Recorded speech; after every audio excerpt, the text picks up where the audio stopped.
You are listening to an exclusive interview on Bass Musician Magazine. Hey everybody, Raul here for Bass Musician Magazine, and today we have the great honor and pleasure of chatting with Erik Foster. Hello. Erik plays with Dirty Sidewalks, and Dirty Sidewalks is comprised of Erik Foster, Evan, your brother, Yes. and Evan Nope. Evan O'Neill, the bassist. Yep. And it so happens that Evan is out sick, and so Erik has also played bass, although he doesn't play bass with this particular group, but he does play bass, so, we're working our flexible response here for a fellow Washingtonian and having a chance to chat. So, that said, Erik, tell us a little bit about your journey as a musician. How did you get started? So I got started pretty young. It's officially, I guess, the first instrument I ever got was a guitar. Like when I was 6 or so, my dad gave me a mini Strat, just kind of had that to bang around on, and then did that for a couple years, and then I started really getting serious about playing stringed instruments probably about middle school, which my first instrument was bass. So got a P bass, and then started playing in like garage bands, punk rock bands, and stuff like that, which kind of led me to playing in more serious bands. And then I kind of switched over to guitar in high school, playing guitar more seriously in bands.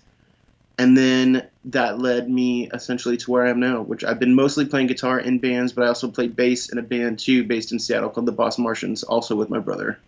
Gotcha.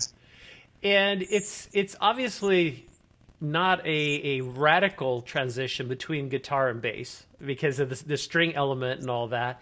If anything, sometimes there's kind of a struggle to make sure that when you're playing bass, that you're playing like a bassist and you're not playing bass like a guitarist, following the urges to noodle and to cut loose the same way.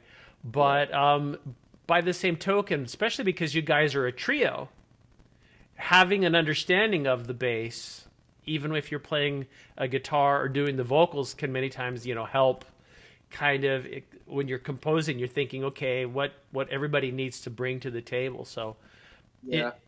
it never hurts to have more than one instrument or be able to, manage music in different ways. Tell us a little, Dirty Sidewalks, how did that get that started? So essentially, Dirty Sidewalks got started in 2010, and it actually kind of came about. Evan O'Neill and I, the bass player in Dirty Sidewalks, we were playing in another band at the time called The Pranks here in Seattle, which was more of like a power pop, like late 70s rock and roll mixed with stuff like The Descendants and kind of punk stuff like that. Mm-hmm. And we had been slugging it out for a couple years. We put a record out, it was really fun. We all loved it, but we kept having problems with drummers. And so, we would get a drummer, we'd do a tour, it'd be great. And then essentially the drummer would just either like lose interest or do something else, or it'd be some whole thing. And so we were like, okay, well, let's cut it up at the pass. Let's start a band with a drum machine. So then we started Dirty Sidewalks kind of as a side project, and then we were having so much fun doing it that it kind of took over everything else that we were doing. So, and then for a little while we were just a two-piece, O'Neill, myself, and the drum machine, and then my brother ended up joining not too long after that. We played a couple shows as a two-piece, but then once Evan joined, there was the three of us and the drum machine. And then so now actually we do play with a live drummer now. And the record that's coming out is kind of it's a hybrid of like live drums, drum machines, like loops, samples, all kinds of stuff. There's a lot going on. When we talk about the music, it's always kind of challenging because rock has so many possible kind of permutations. A lot of times I'll talk to people and they'll go, well, we're prog rock, or, there's classic rock, or there's southern rock. And even though people don't want to peg themselves necessarily into a fixed category, how would you describe the rock that you guys situate yourself in? I would kind of describe what we do as having elements of a lot of different types of rock. Like there's, to me, there's always what I would say about it and then what somebody else would say about it. But to me, it's mostly influenced by like late 80s college rock like Husker Du kind of stuff mixed with early '90s stuff. A lot of English stuff. Ride, My Bloody Valentine ish. A band from Portland, Dandy Warhols, is a huge influence on us. And then we're also influenced by a lot of stuff like the Beach Boys and Glenn Campbell too, just in the way they would arrange stuff and vocal arrangements and harmonies and stuff. So it's kind of all over the board, but I would describe it as, I don't think you can get away with just using the term indie rock anymore, because that even is just like too much of a thing. Totally. But, yeah. So to me, it's just like indie rock, college rock, of that kind of mindset. Well, and there were some interesting effects and intricacies with your, particularly in this new release, which comes out on the 12th. Bring Down the House Lights. Yep. My first impression, which was kind of interesting, I almost got like a Sgt. Pepper's Lonely Hearts Club Band kind of impression, just in the first few bars. And I'm going, okay, well, this is unique. It's not Beatles, people. So, but again, it had some things that were with the sound patterns and things we're creating there. I'm kind of going, okay, this is kind of cool. Yeah, I mean, they're a huge influence too. I love the Beatles. We all do. I don't think I've run into a single bassist or musician that is going, wow, I'm not. I don't care for the Beatles too much. But whenever you do run into somebody, it just seems like they're not sincere about it. They're like, oh yeah, I don't like the Beatles because it's like not the Beatles.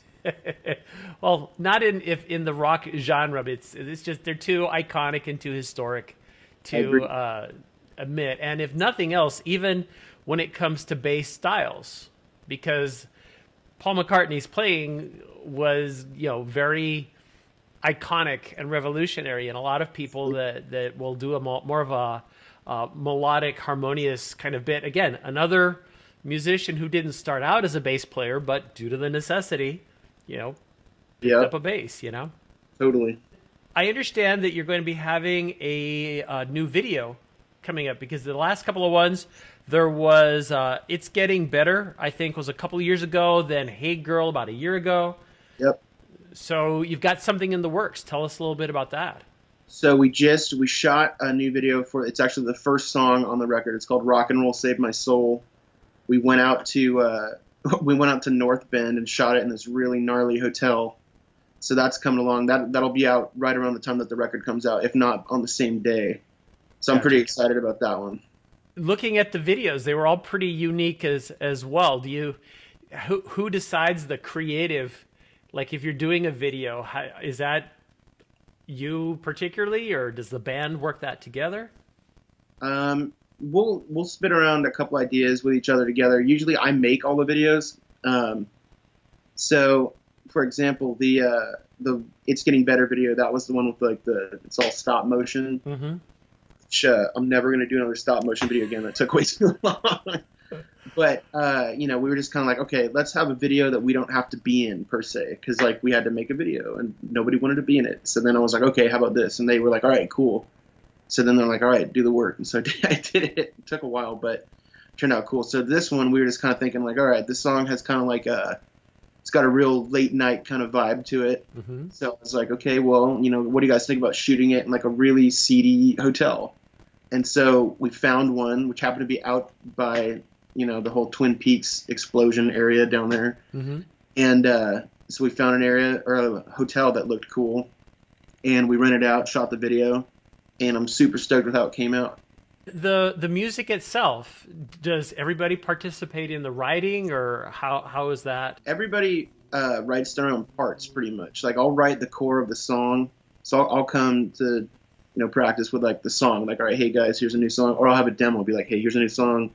It'll usually just be guitar, maybe a drum machine or whatever. Mm-hmm. And then everybody will kind of formulate their own parts off of that.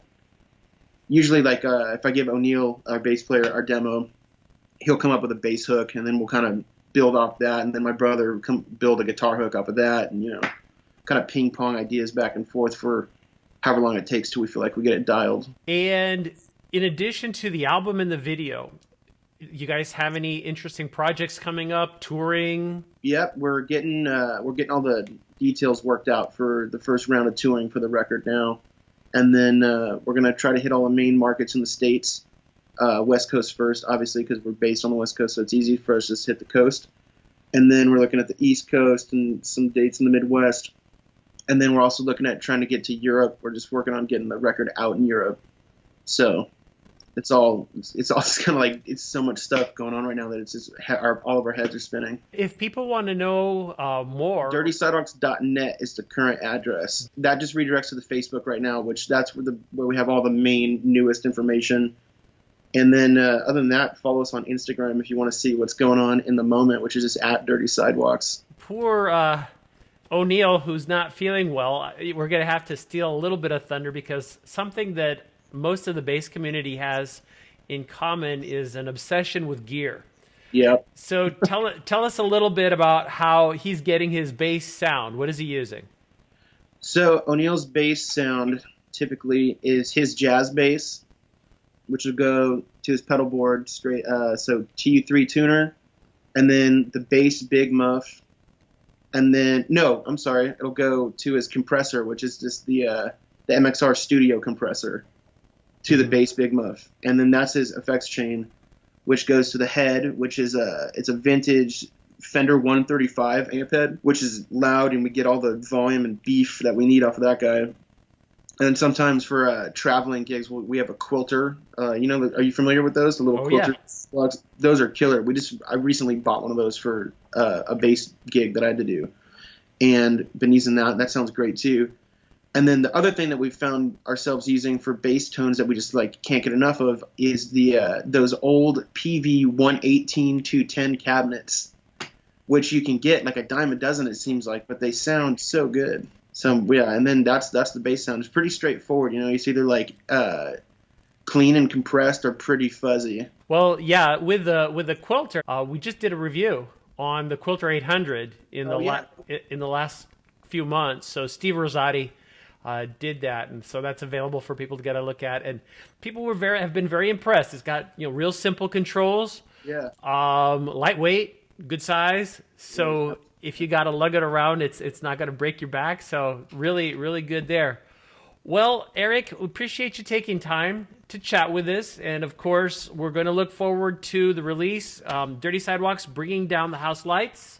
Yes, sir. Look forward to Dirty Sidewalks coming to a town near you. Make sure you check the social media, dirtysidewalks.net, to make sure that people can kind of look ahead. And if nothing else, they can whet their appetite on the video link, which we hope to have at the time that we release this interview. So awesome. we'll get everybody all fired up and want to check out your music. So thank you so much. Oh, our pleasure, folks. You've seen it here. Erik Foster for Dirty Sidewalks, coming to you live on Bass Musician Magazine. Thanks for basing out with us here on BassMusicianMagazine.com.